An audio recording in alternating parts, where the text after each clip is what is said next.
let's get back into it. We were talking about Jacquees, king of R&B. He's self-proclaiming himself as the Mhm. king, disrespecting and so many other people.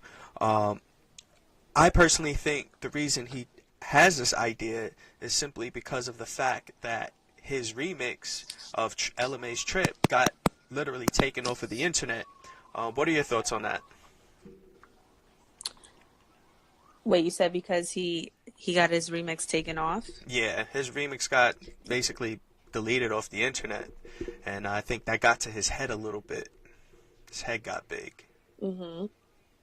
Well, yeah, I think so. I think a lot of people gassed up that whole situation and kind of like went against LMA and, made him feel like maybe he is the king of R&B. I don't know, but whatever it was, it definitely led to him kind of claiming what he's saying right now. 100%. Yeah, and I personally think at this moment in time, I don't know if we can have a king of R&B. Like, is R&B the the go-to right now, or is it hip hop? Like, is R&B as prominent as it was a couple years ago when we had like the bad boy era? What do you think? Definitely not, but I do think it's creeping back up. I think LMA doesn't get enough credit because I do feel like she's opened the door for R&B to kind of be um something. I'm not gonna say that's cool, but like, you know, like opening the door for people to want to like really push R&B through. You know what I mean? Like we had that whole trap scene for a while, and I feel like now it's kind of cool to like be a singer, really be talented, and be able to produce good music. So, you know, Mm-hmm. I do think it's coming back. Mm-hmm. But I don't think anyone holds that title of like king or queen right now because I feel like, that as I said before, that's longevity. That takes a long time of like building that catalog to even be called the king of R&B. Mm, that's true. I can agree with that. In the chat, Art of the Bash, what's going on? I see you. That guy Stand, I see you. Art of the Bash says I still prefer rap though. As a DJ, how do you feel? What do you feel? Do you feel like you can kind of push the R&B more? Or do you think people will vibe out to it at an event? Well, it depends what type of event because, I did the LMA remix to Boot Up, and I did that simply because I feel like it's such a good record. But I put If I Rule the World instrumental with it, and I just feel like DJs played it so much more because it was just so much more easier to play in your set, you Yeah. know? So I think R&B is still tricky to be able to put into your DJ set depending where you're DJing. But for me, someone who's in clubs and, does stuff like that, it's like it's always dope to have a remix to it. 100%. I could say I had that. I definitely had that remix, and I was able to squeeze it in a lot Hey. more. Yeah, because Mhm. it was like when you think of the BPM of the song. For those who don't know, it's like the beats per minute of that song. I think the original was around like the 80 BPM, and what we really Mhm. play around that 80 BPM was all like the Uzi Vert songs and the Playboy Cardi songs. So it was hard to kind of Mhm. squeeze boot up in there with all of these new records that are in the same BPM. So I definitely Yeah. appreciate you for that. I definitely do. Well, thank you. That was dope. That was dope. Shout out to everybody that is in the chat. Hey, Chrissy, I see you. Savon, I see you. Thank you guys for tuning in. Don't be afraid to put your thoughts in here. We are listening to you guys, so feel free to speak. So back to Jacquees, though. There was a video that recently came out where it was him and Keith Sweat, and Keith Sweat Mhm. is like, oh, I sold like 80, 400 million copies, whatever how much he sold. And Mhm. Jacquees goes, yeah, but you was the king back then. I'm the king now.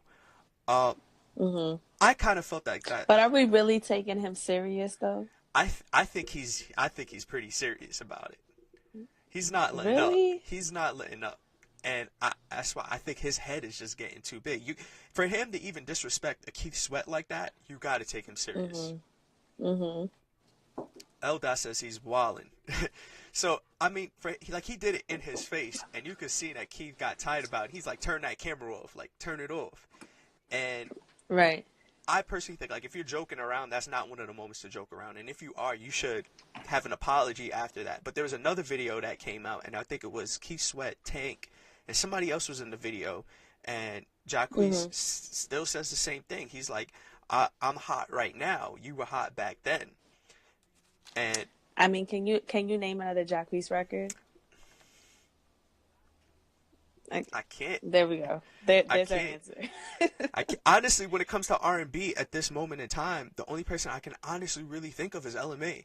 Like, if I'm gonna put R&B together, that's the only person I actually see. Let me reword that. That I see that's making progress, that's actually pushing stuff out as an individual artist and not being on features.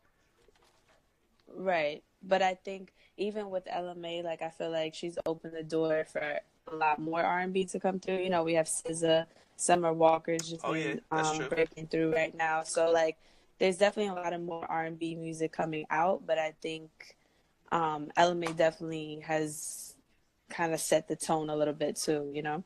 100%. Eldad says, I've been wondering if he was serious or not. I feel like in this era, trolling is in, so he might be capping. Right, I agree.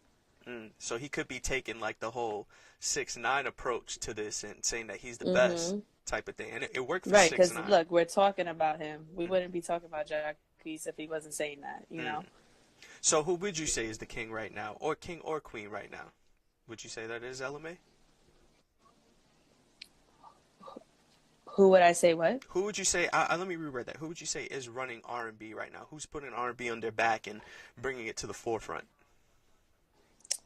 I mean, definitely LMA, but I feel like, you know, Chris Brown's been doing that for so long. We kind of, I think he's more going towards the title of being king of R&B, if you want to say that. But, you know, LMA has definitely opened the door, but I think there's so many other underground artists that are making R&B. It's just not mainstream, you know?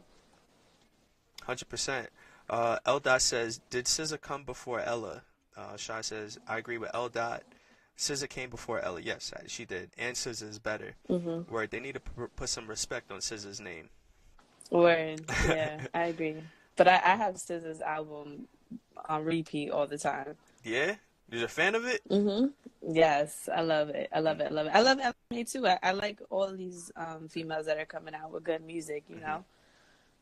Yeah, I respect that too. And there's a lot of good artists in the R&B, like the R&B field that coming out. I feel like aren't getting that much buzz. Like, I'm a huge Division fan, and I feel like I don't see, not people talking about them, but I don't see them getting the respect that they deserve for the music that they're putting out. I think that it's really, really good in terms of, like, you got your late line music, you got your upbeat tempo stuff, but when I see somebody like Jacquees come out and say something like that, I'm like, are we gonna? There's so much music out because of the internet. It's hard to keep up. It's hard to keep up. Right. And I feel like with him coming out, it is a bit disrespectful to all those underground artists too. Like, you can't self-proclaim yourself. Well, I definitely think he's trolling. I think he's trying to, you know, remain hot, and that remix he did obviously set a really high standard for him. So he's probably trying to stay relevant, you know? Yeah.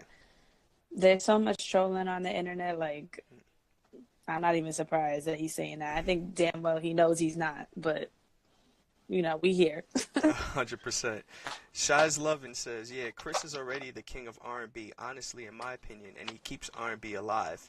That guy Stan says, I agree. He's trolling the same way 6ix9ine did, and it's working because we talking about exactly what Saige just said. So, yeah, I think if we did have to take a vote, we would say Chris Brown is the... Yeah, 100%. Yeah.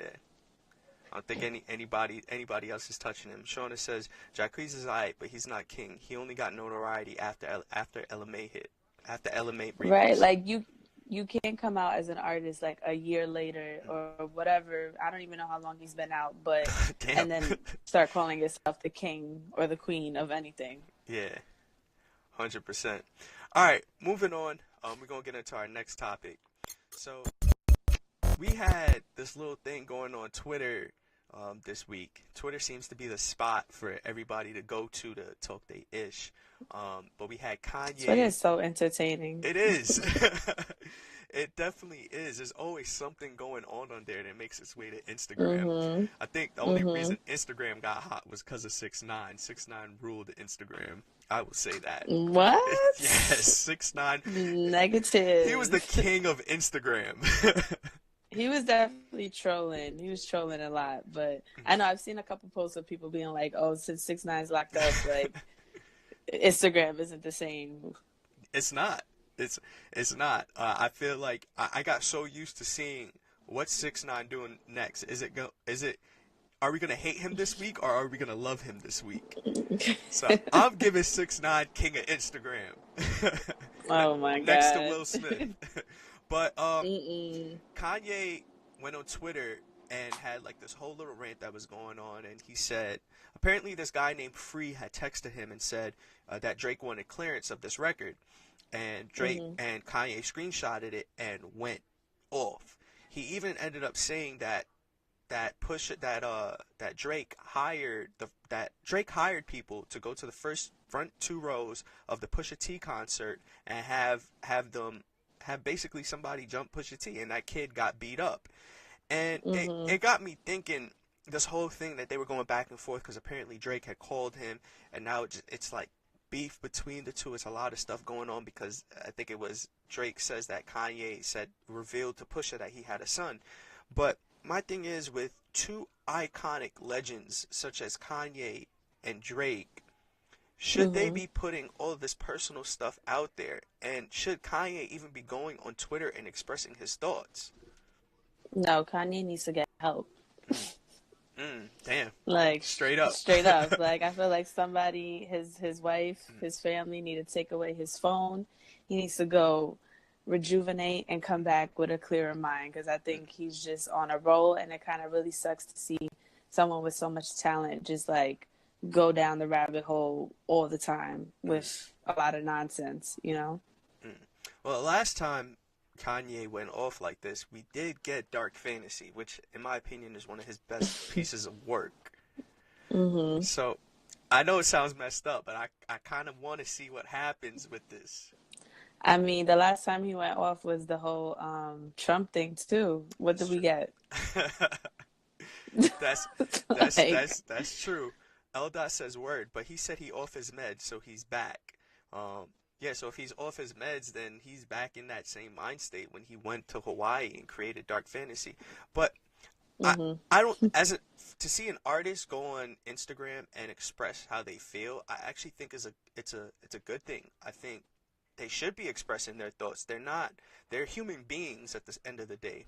We we hmm put such a high standard on artists, especially artists big as Kanye, that we forget that they have thoughts and they have emotions. And when we listen to them or we analyze what they're saying on Twitter, we tend to judge them because they're this iconic figure in our heads. But we forget that they eat, they sleep, they shit just like us, and hmm we don't want to hear But I anything from think them. Kanye, I feel like he OD'd a little bit on Twitter though. Hmm. Like it was too much, and he was saying a lot of stuff, kind of accusing but not really accusing Drake of, ex's murder. Like I think it was too much. Mm, You could have emotions, you could feel what you feel, but there's a certain line, and I feel like he crossed that line too. mm, And Drake's over here posting laughing emojis. Like you could kind of tell he just thought Kanye was crazy, you know? yeah, So, because he had also sent like the devil head laughing emoji to Kanye while he was in apparently he was like in the mental place or whatever, and Kanye didn't take that hmm lightly. He thought he looked at him more well, like a yeah, threat. rightfully so. But I mean, apparently too, Drake was calling him making owl noises on the phone. Like, what is What he? the hell? Yeah, and I feel They like got too much money to be doing this. This is exactly, crazy. exactly. Do you think like two iconic legends like that should be going at each other, or should they just be keeping all of this stuff like behind closed doors? I want to hear it come out through the music. Mm, Other than that, I'm not taking to Twitter to read any more of Kanye's tweets. Like, it's just way too much. There's too mm, much going on in the world for this to be like your concern. You know what I mm. mean? I get you. Eldas So Eldas that's says a wise man don't argue with fools. So I mean, technically there you go. Drake isn't arguing back. But hmm on another end of it, how do you feel about Drake getting on Travis's records and talking about him like that? Like that's kind of home team right there. Yeah, but I feel like it's part of the game, it's part of hip hop, and I think you can't be that sensitive Mm-hmm. at the same time, you know? Like it's part of the game. Like that should have been discussed between Kanye and Travis, maybe behind scenes, but for us it's like it's part of hip hop. Like I don't know. I feel like Kanye is very sensitive too at the same time. Mm, I could agree with that. But you know, they low key like family, like whatever, but I don't know. Are they? What do you think? I mean, I look at I mean, they're in the same They're in the same family. Shaz Levin says most artists are sensitive people. I think when I look at it, I have to kind of compare it between Kanye and Jay-Z. And yeah, granted, Mhm. they're brothers. Like they Kanye in a way kind of made Jay-Z's career get to that level because of the production. And then Jay-Z put Ye on. So at the end of the day, they're going to be together forever. And you know, Jay-Z came out on that record with Meek Mill and said, you know, never pin me against my brother, never put me up to next to him. And I feel like I've Mhm. never really seen that between Kanye and Drake, where do they have any records together? They had that one song. Oh, I thought you meant between Kanye and Travis. I was Oh, saying their Kanye and Travis. family because they're in the Oh same yeah, family. Mhm. yeah, 100. Yeah, yeah. Then in a sense like that, they should have gotten together and discussed that. Um, Mhm. I feel like even on Travis's end, you gotta have respect for your quote unquote OG, and you should have tracked Drake on that.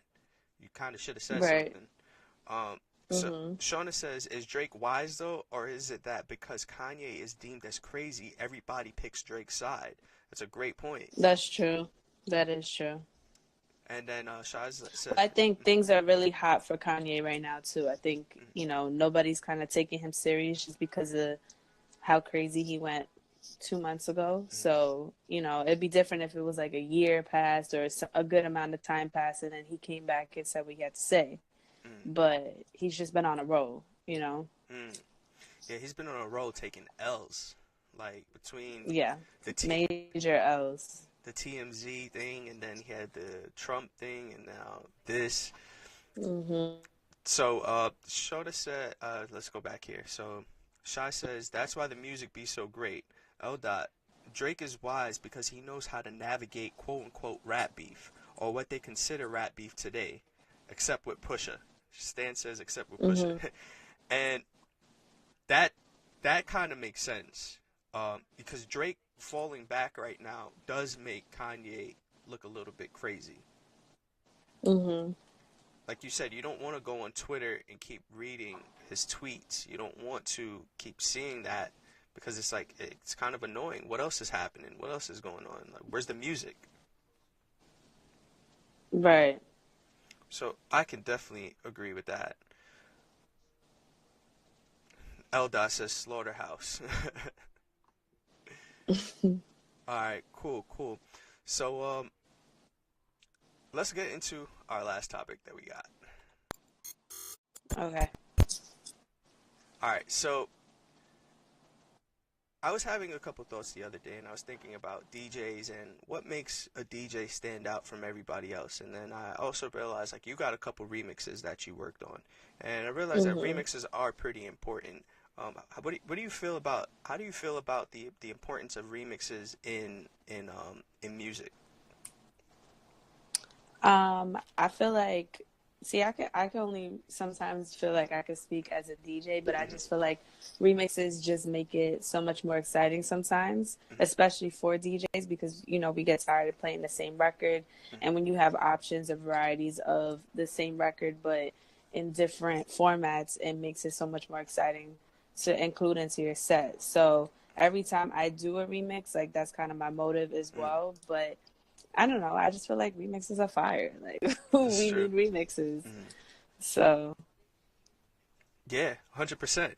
I think remixes definitely separate could separate a DJ from everybody else. Like you have your remix and your mashups that you worked on, but at the hmm. same time, it kind of helps your brand because now when people are playing that, you know, you have your drops in there. you have your drops in the. Sorry about that, guys. It's a crazy dog outside. I don't know what's happening right now. But welcome to New York, right? But I feel like a remix can separate you from everybody else. And Right. we've talked in the past about EDM versus hip hop, and Mhm. do you feel like that's what separates the EDM DJs and making them such big stars compared to a hip hop DJ? You don't see them in the same token, the same limelight, saying, "Oh, these are the top DJs that made such and such money," except DJ Khaled. But do you think that's the Mhm. reason why EDM DJs will kind of always be on top? Because of their remixes? But yeah, because they make their own original records and remixes, because some of them do.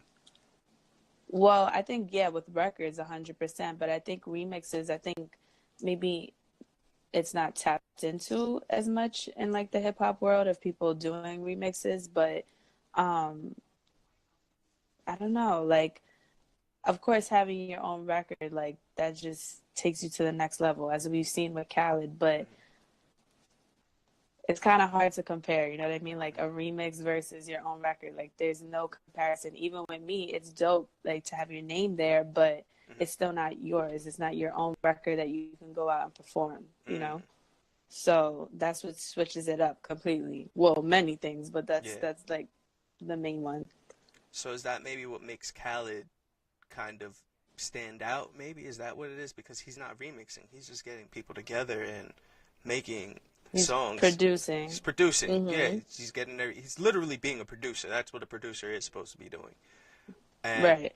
same thing like when you hear about Tiesto, you hear about Diplo and all of these other artists. They're just bringing people together on a song that they produce, yet they're taking it Mhm. to a whole another level. And we don't see that with hip hop DJs. We it's rare. It is very rare.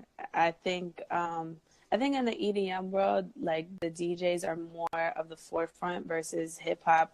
We're kind of, Mm, you know, I know we've talked about this before on DJ and Show, but I feel like hip hop DJs are more in the back and we're not seen as much as EDM. EDM, you go out and the whole entire concert is just about that DJ on the stage, you mm, know, whereas hip hop, it's like we're in the cut where yeah. you hear us or you hear the sound alarms, but that's it, you Mm, know? So it's just two different completely worlds, like mm. two completely different worlds. That's interesting that you bring that up. That in EDM they're in the front, but in hip hop we're in the back. Because I would say back in the day it was the total opposite, where the Hmm. DJs were It's the changed a lot. yeah, and then the MC went in the front, and then it's like, all right, now it's about them, because DJs were the Hmm. original producers at one point. Right. And, cut the record up. But I think, right. Hmm. One thing that's one thing why I love Khaled so much is because he'll still come out onto the stage or he'll come to the forefront, even though, but he has another DJ, obviously, Mm, but he makes it more of a show and more of a performance. And I think that's kind of up to you as a DJ, how you want to be viewed as during your set. You know, you can make it a performance. It's all up to you. It's like, it's how you're going to leave your mark on people after your set. mm, 100%. So, what do you think, as a DJ yourself, like you've dropped a couple remixes, some mashups, what do you think makes a good remix or a good mashup? What do you need to include? What are the ingredients? To be honest, I feel like I'm still learning. Like Mm, my mashups kind of for me they came easy because it's just like I'm always DJing. I just hear two records. I'm like, all right, that sounds good together. But with this remix, the last one that I did with Taj, it was a little more hard because he's more Jersey Club, I'm mashup, and we try to figure out how to bring both worlds together. mm, But I want to do more of what we did recently versus the mashups because to me, I still feel like the mashups are very simple and very like they're cool, but it's not signature enough, you know. yeah. So I'm still trying to figure out what exactly a good remix or, you know, what's my end goal with it. Mm, I feel gotcha. like you're constantly learning. Absolutely. Absolutely. It's funny you bring that up because, I was talking to another DJ the other day. Shout out DJ Mike Nasty. And Mhm. We were talking about branding, and for him, he says like one of his parts of his branding is his production, and that's what he Mhm. wants people to kind of make him stand out. So, with you saying like you trying to figure out like what it is that you want to do when it comes to branding, and even beyond DJing, like even being an artist. I know there's a couple artists that are tuned in right now. What what do you think for you? Have you seen makes a good brand A good brand as like a DJ or as an as artist an or artist, a DJ, an artist, rapper, painter? that's tough. I mean, Hmm. so are you saying like What how has worked for you? explain a little bit? What has worked for you when it comes to Brandon Taylor? What's going on? I see you. With branding, I mean, it's so much, honestly. Like, I feel like it starts with your social media. It starts with how you put yourself out there. It starts with the content that you're posting and, like, knowing who you are and what your brand represents, and how you're going to stand out from the person to the left of you or the right of you. It definitely doesn't happen overnight. And it's a building block. It's like building a house. Like, you have your foundation and you're just going to keep building on top of it. And I think it takes a lot of time, and it's not just gonna happen within a month. Hmm. So I mean, we could talk about branding for a while. Yeah, because it's crucial. It's crucial, and I think that's Mhm. for DJs. I think that's the way how we can stand out from the rest. I don't think there's a lot more else you can do unless you have some other gimmick or something like you're like a Right. marshmallow or you're like a dead mouse and you have a helmet on. But I don't know. Mhm. I don't know if I But want a helmet. I don't think people realize the power of social media, though. Like, Mm, yeah, you could troll and do all these other things, but there's so many people you can get in touch with. There's so many things that you can create based off of your Instagram. mm. So I think just utilizing the tools that you have too and just slowly building. Sorry, my phone keeps going It's all good. All good. off. But yeah, just continue building. Mm. That's dope. That's dope. Well, I'm gonna start wrapping it up around here. It's about 10 o'clock on our end. Do you have anything that's going on that you want anybody to know about, where they could reach you at, they can hear your stuff at? Yeah, man, you can follow me on Instagram at DJ Saige, Saige. I have a couple remixes, mashups up on Audio Max, SoundCloud. And you can just keep up to date with me and see where I'm at. Dope, dope. Well, thank you again for coming on the show. Really appreciate it. No problem, Dean. Thanks for having me. It's Absolutely. so weird because I feel like I'm talking to myself I because I know. can't see I know, I know. you. Don't worry. Next time you come on the show, it'll be a lot better. We'll have a studio and everything. I bet. Sounds good. And thank you everybody who tuned in, whether you're on IG, iTunes, SoundCloud, QualityTimeTVShow.com. You could catch up with all of the episodes. And once again, thank you. Peace. Peace.